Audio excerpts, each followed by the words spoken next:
Hello, we're here speaking to Mr. Guy Verhofstadt, the leader of the ALDE group, and I just wanted to put some questions to him in connection with Politics Talk. Mr. Verhofstadt, thank you very much for agreeing to speak with us. Pleasure. I suppose on the day of the introduction of the Lisbon Treaty, the first question I would put to you is, how do you believe the Lisbon Treaty is going to empower the work of the Parliament, and what impact do you think it'll have on the institution's role? I think that this Lisbon Treaty is as so important as the Treaty of Maastricht or the former initial Treaty of Rome, and it shall change dramatically the relationship between the institutions.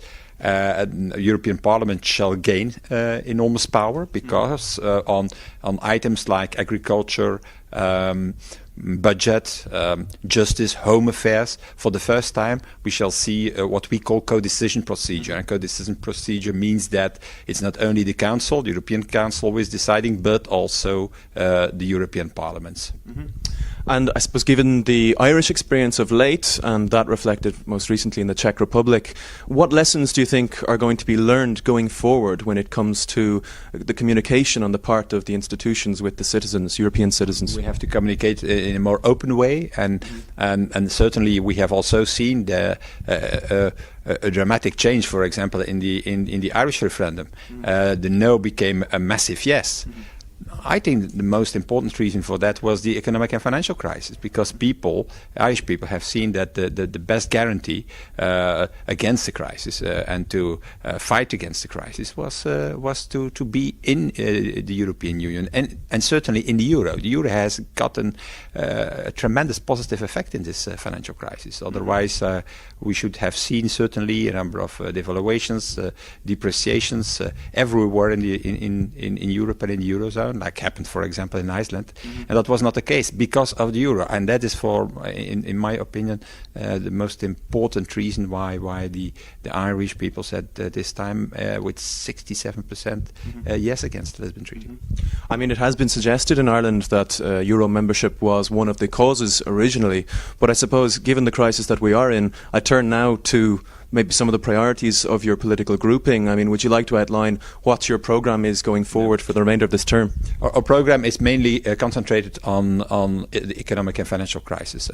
We think that Europe is not the problem today, but is a solution of this economic and financial crisis. And if you want to return to growth figures of 3-4% as it was in the past, we need more European integration. We need, for example, a single financial supervisory system to control the financial markets. We created this mess that we live in today. We need one recovery strategy in Europe and not 27 different national recovery plans. And so that is our main goal in the next period in this Parliament, to create a single European strategy against the economic and financial crisis. That's very good. And I suppose one final question I would put to you, Mr. Verhofstadt, is in these interviews that we've been doing since the inception of this project, there's been a very positive take on the part of parliamentarians about the work of the Parliament, particularly going forward with its empowerment through the treaty.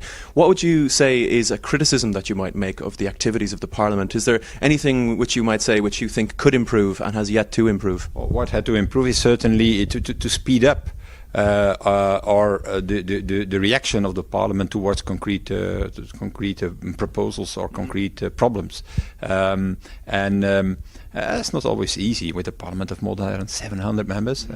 It's a big institution, a big bureaucracy, sure. And so what we need is certainly a more to shorten the reaction time of the Parliament, sure, towards concrete situations.